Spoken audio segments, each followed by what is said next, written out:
Hi everyone, Sothany Bad Tano here, the internet's busiest music nerd, and it's time for another YUNOREVIEW, where I go over a series of records that have dropped over the past month or so, and I just talk about them gauntlet style, in brief, a little bit, one after the next, just to kind of cover these records, give them a little bit of attention and kind of get my thoughts out there in not so formal a format, because there's a lot of records and so little time to, sort of like do a whole review of everything, unfortunately. But it is what it is, and you guys are familiar with the format at this point, I imagine.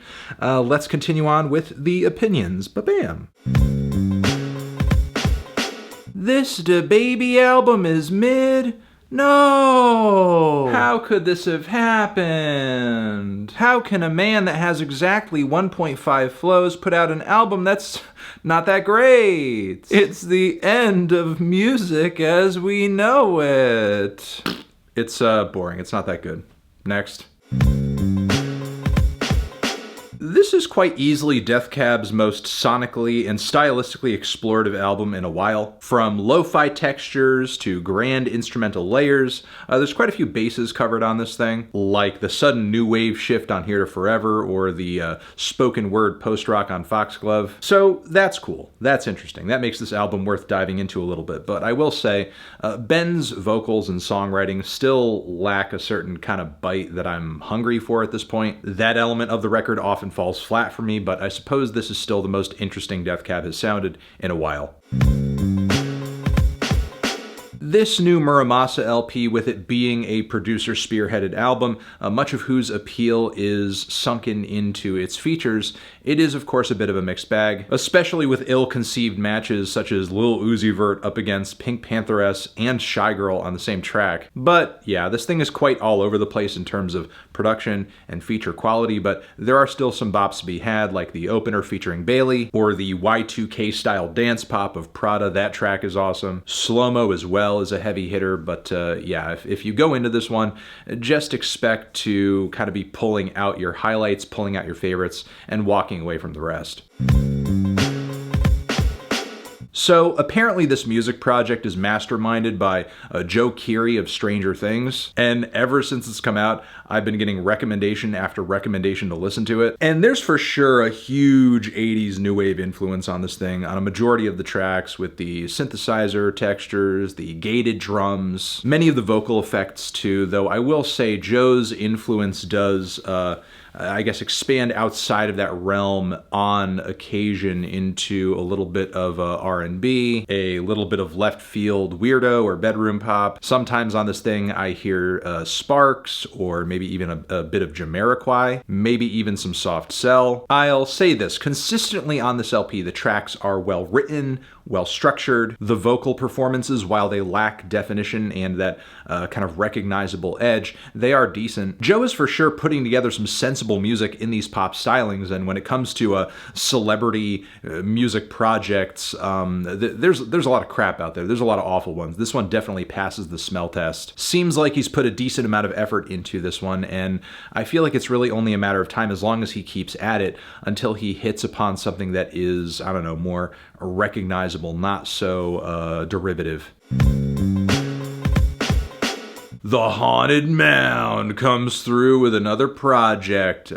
HACKLE over here, who I've been hearing a lot of like the lower tier artists on the Haunted Mound, like a Cemetery musical ladder, and I feel like this is the closest I've come to genuinely impressed, as much of what I've heard so far just seems like a pale imitation of your average Cemetery project or mixtape. And not to say that's not also the case for HACKLE, it is. The instrumentals hit decently hard, and some of the refrains, though repetitive, are quite catchy. I just feel like ultimately the vocals run a little dry for a project associated with Haunted Mound, and lack a bit of charisma too. But hopefully this thing is just the start of many much better records to come from this very spooky, freaky rap collective.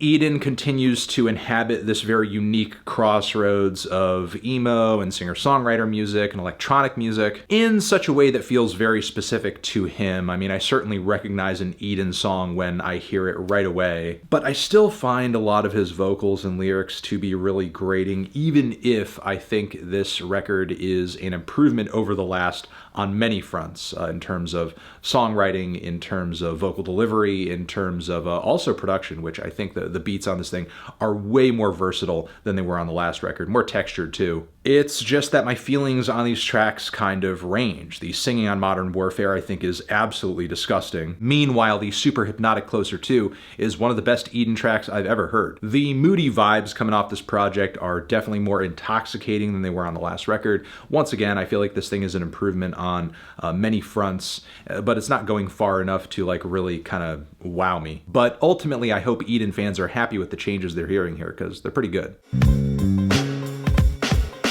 This band, Belushi Speedball, is one of the funniest fucking things I've heard this year. They're like a hard-hitting, fun, satirical thrash metal outfit. I won't say parody thrash, you know, just a very satirical band. On this record, they're kind of, you know, doing tracks that have heavy SpongeBob references, take shots at municipal waste, and other silly shit.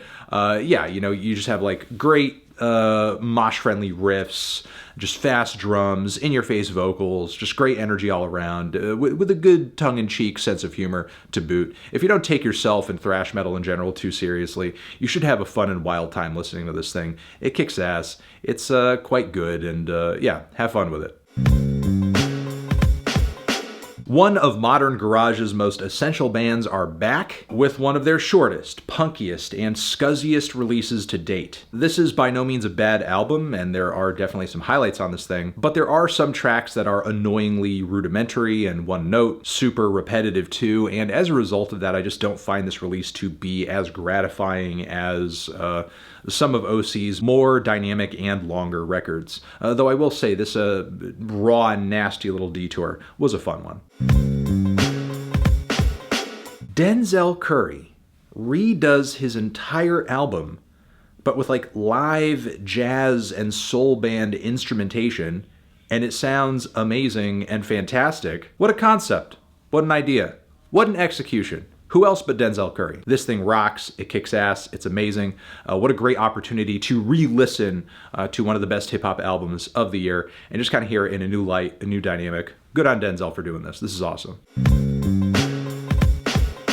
It's been a minute since we've checked in on Demi Lovato, and I figured we had to because this is like their rock record. That seems like it's a must. And across the track list on this thing, we have really a smattering of rock styles. We have some industrial rock, some alternative rock and alternative metal, some pop punk. Is the end result here kind of formulaic? Yes. Is it boundary pushing in any of these styles? No, most certainly not. But I will say this, Demi's vocals actually work quite well in a rock context. I will give them that. But I just wish the instrumentals didn't feel so buffet style. Like you're just getting a lot of variety, but everything that you're getting is like the most generic and watered down version of that dish. But still, even with that being the case, this is somehow better and in some respects more entertaining than like the new Avril record, the new MGK record too. So there's that.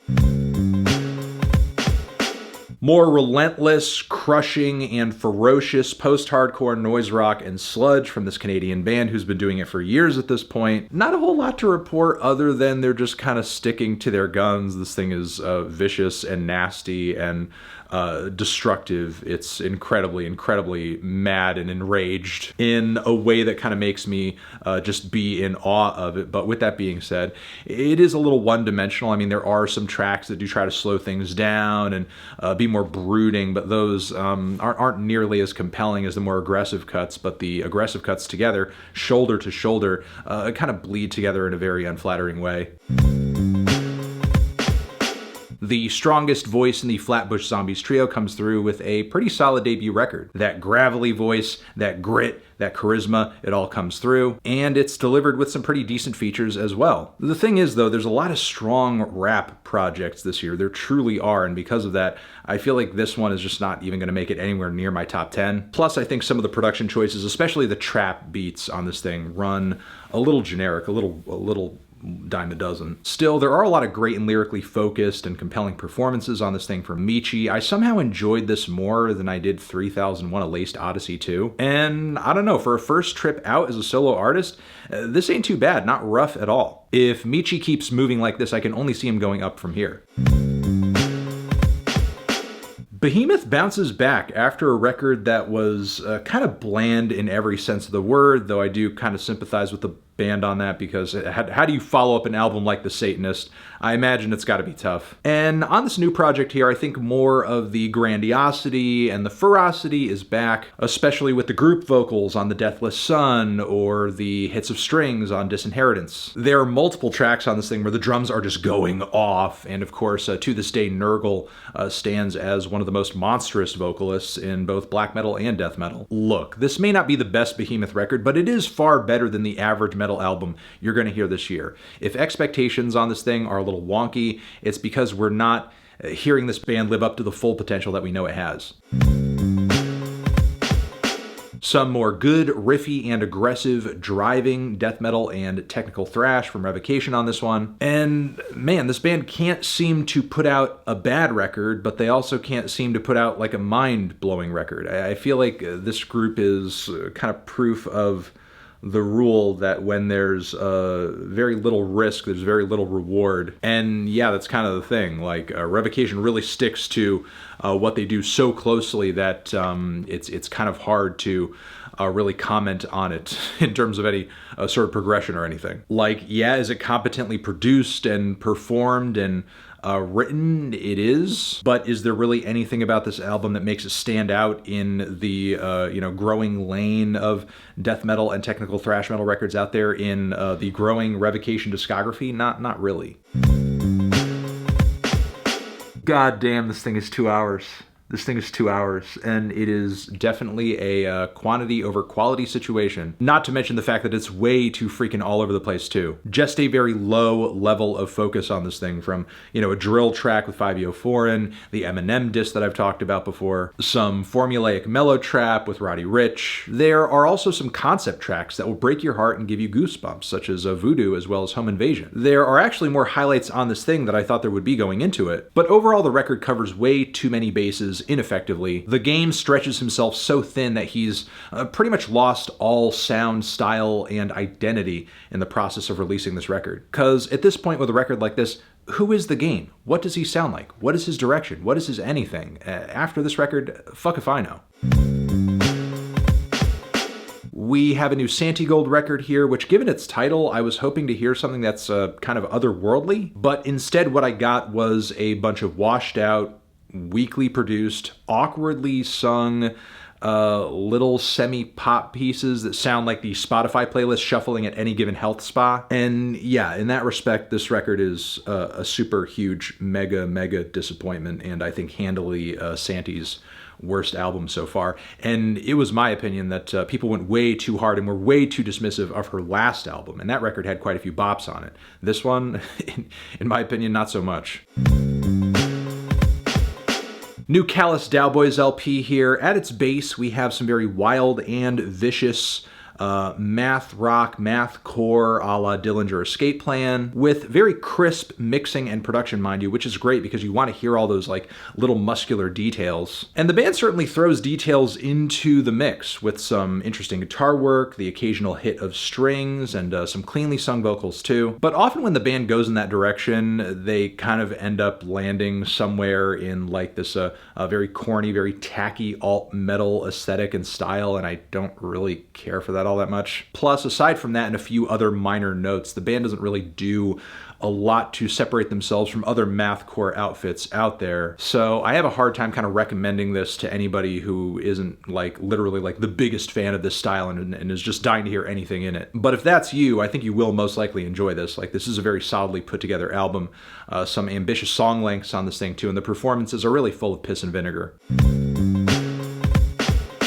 Kind of surprised by the production on this album because from what I understand, it was recorded live for the most part and straight to tape, so it has this almost like classic raw, punky sound to it that's really good. In that sense, this thing is a sweeter listen than Panic's last record. There's almost like a 70s influence going on with some of the songwriting too. It's very glammy, it's very proto-punk, a little Thin Lizzy here and there too. So I agree, like aesthetically and instrumentally, this is a very tasteful move for Panic at the Disco at this point, but listening to this, you still do have to sit through 44 minutes of Brendan Urie's pompous theater kid vocals and lyrics. And at this point in my life, there's really only so much of that I can take. So while there are a few tracks here and there that I can enjoy in small doses, this entire record is just a no for me. But that's coming from somebody who was never really the biggest Panic fan to begin with, so take from that what you will.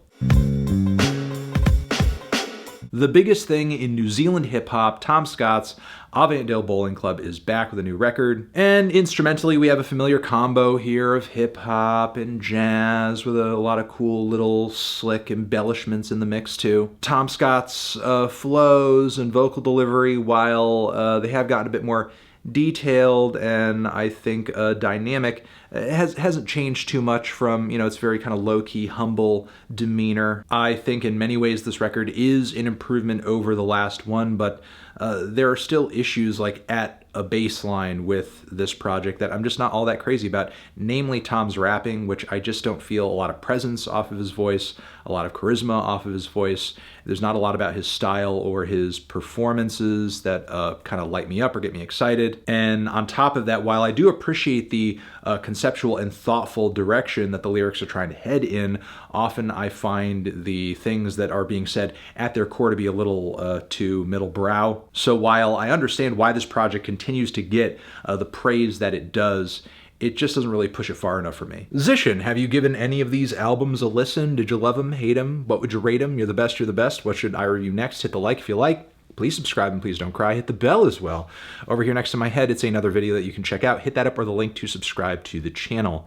Anthony Fantano, music, YUNOREVIEW, forever.